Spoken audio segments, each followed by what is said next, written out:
سورہ بنی اسرائیل میں 15ویں سپارے میں آیت نمبر ہے 23 وَقَضَىٰ رَبُّكَ أَلَّا تَعْبُدُوا إِلَّا إِيَّاهُ وَبِالْوَالِدَيْنِ إِحْسَانًا۔ والدین ہی کا ذکر کر رہے ہیں۔ اور ایک بات اور یاد رکھیں، قرآن میں جہاں جہاں آئے گا والدین آئے گا، اماں اور ابا ایک ہی جگہ ہوئیں گے، دوسری جگہ نہیں ہوں گے۔ آج کیا ہوتا ہے، اماں کو بیوی کے پاس کر دیا، ابا کو دوسری جو ہے جگہ کر دیا۔ یہ ہم کر رہے ہیں، ہاں بٹوارا کر دیتے ہیں۔ قرآن نے بٹوارا نہیں کیا، ہم بٹوارا کرتے ہیں۔ پہلے تو وقت نہیں کرتے، عزت نہیں کرتے، پھر بٹوارا کر دیتے ہیں۔ تم کو جب بانٹیں گے بیٹے تب معلوم ہوگا کہ بٹوارا ہوتا کیا۔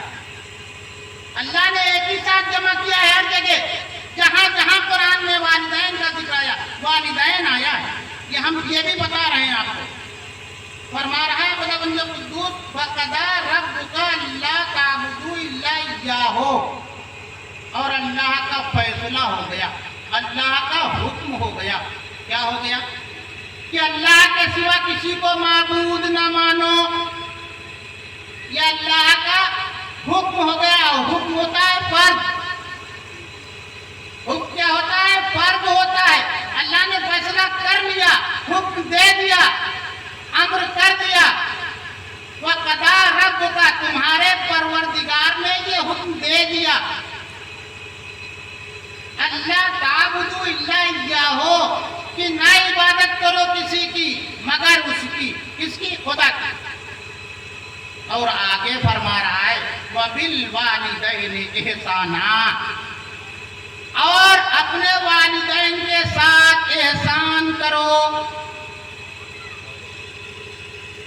جیسے فیصلہ فرض وہ ہے، اللہ کوئی نہیں ہے دوسرا، ایسے ہی فرض ہے احسان کرنا والدین کے ساتھ۔ آگے فرما رہا ہے، اب اس کی ہم تشریح بتاؤ کر دیں، آگے پھر بعد میں پڑھتے رہیں گے، اگلے دن اگلے جگہ پڑھ دیں گے۔ ہم اس کی تشریح یہ کرنا چاہ رہے ہیں، اللہ نے فرما دیا جس طریقے سے ہمارا معبود ہونا تم مانتے ہو فرض ہے تمہارے اوپر، اسی طریقے سے تمہارے والدین کا بھی تمہارے اوپر حق ہے، ان کے ساتھ احسان کرنا بھی فرض ہے۔ اب فرض کیسا ہے یہ سوچنا ہے۔ ایک فرض کیا ہے؟ نماز جو مسجد میں ادا کی ہے کہ نہیں ہے؟ نماز فرض ہے، روزہ فرض ہے، زکوٰۃ فرض ہے، یہ سارے فرائض ہیں۔ لیکن ان فرض میں اور ماں باپ کے احسان کے فرض میں فرق ہے۔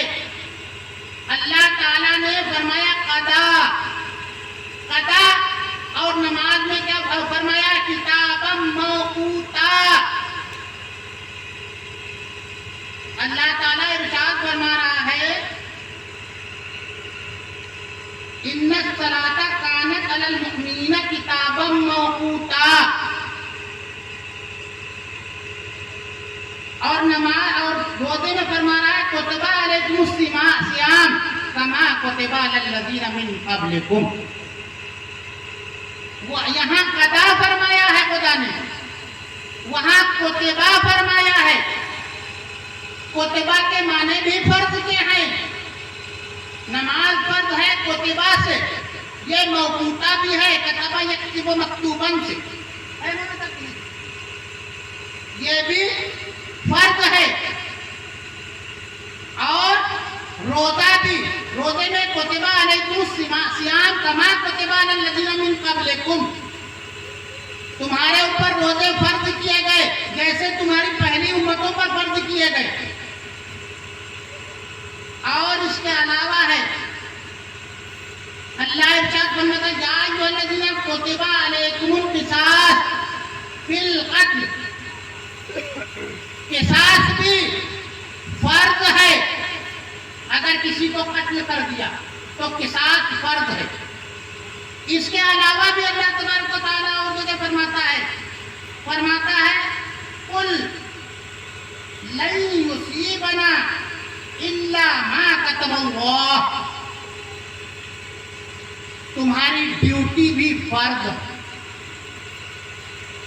ड्यूटी, क्या अगर कोई नौकरी कर रहा है वो भी फर्ज है, या कोई दुकान पे कारोबार करने जा रहा है, ड्यूटी दे रहा है दुकान पे, वो भी फर्ज है। लेकिन मेरे भाइयों, इसके अलावा कुतिबा कतबा तमाम जगह आया है। कुतिबा के माने भी फर्ज है, कदा के माने भी फर्ज है। अब हम फर्ज बताएं कि कुतिबा का माने क्या है और कदा का माने क्या है। कुतिबा का माने ये है कि रोजे तुम पे फर्ज किए गए जैसे पहली उम्मतों पर फर्ज किए गए, लेकिन इस कुतिबा में छूट है।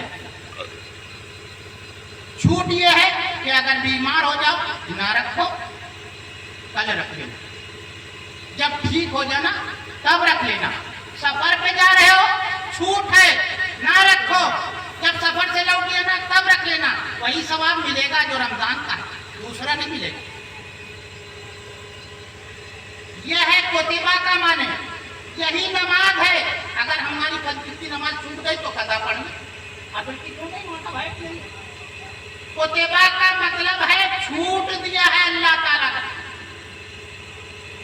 नमाज चाहे जिस टाइम की हो, छूट गई दूसरे दिन पढ़ जाओ, कदा पढ़ लो। कदा और कुतिबा को हम समझाना चाहते हैं कि अल्लाह ने ये दीन के जितने भी काम लिए हैं सब में कुतिबा फरमाया है। छूट है, नमाज में भी छूट है, रोजे में भी छूट है, ज़कात में भी छूट है। अरे भाई तुम्हारे पास इतनी माल नहीं है तो ज़कात ना दो। हज में भी छूट है, तुम्हारे पास माल नहीं है तो हज करने ना जाओ, माल हो जाए तब जाना। छूट है। ये कुतिबा का मतलब है कि अल्लाह ने छूट दिया है। ड्यूटी अभी हमने बताई थी कि ड्यूटी वाली आयत पड़ी थी, इसके अलावा और भी आयतें तमाम हैं बेशक। ड्यूटी में हम बीमार हो गए, नहीं जा रहे, छूट हो गई। या हम किसी काम से घर वाले में लग गए, नहीं जा रहे नौकरी में, छूट हो गई। या हमने किसी वजह से कारोबार बंद कर दिया, दुकान बंद कर दी, छूट हो गई। इन सब में छूट है, लेकिन कदा रब का अल्लाह ताबुदुल्लाह में छूट नहीं है। अल्लाह को एक मानो, इसमें छूट नहीं है। वालिदैन के साथ एहसान करो, इसमें छूट नहीं है। नमाज रोजा हज ज़कात, तो मालूम हुआ कि नमाज से बढ़कर वालिदैन है, नमाज से बढ़कर के जो है रोजे से बढ़कर वालिदैन है। मेरे भाई, अब हम बताएं कि वालिदैन है क्या। आप समझते हो कि नमाज पढ़ लेंगे हम बख्शवा लेंगे, बख्श दिए जाएंगे, रोजा रख लेंगे हम बख्श दिए जाएंगे, इतना माल यहाँ खर्चा कर देंगे हम बख्श दिए जाएंगे, हम ये कर देंगे इसके साथ में हम ये बख्श दिए जाएंगे। मालूम, अगर वालिदैन नाराज हैं किसी के भी, तो एक सजदा भी उसका मकबूल बारगाह इलाही नहीं होगा। किसी के वालिदैन अगर किसी से नाराज हैं तो उसका एक सजदा भी मकबूल बारगाह इलाही नहीं होगा। ये याद रखना हमेशा। और जो समझते हैं कि नमाज सब कुछ करा लेगी, नमाज कुछ नहीं करा पाएगी वहां पर। ना रोजा करा पाएगा, ना हज करा पाएगा, ना ज़कात करा पाएगी, ना खैरात करा पाएगी, वहां कुछ नहीं करा पाएंगे। करा पाएंगे तो वालिदैन सिफारिश कर देगा तो बच्चा बख्श दिया जाएगा। बेशक बेशक। अब हम बताएं नमाज, आप कह रहे होंगे मौलाना साहब ने तो नमाज को बिल्कुल गिरा दिया। एक मर्तबा का वाक़या है मस्जिद नबवी का।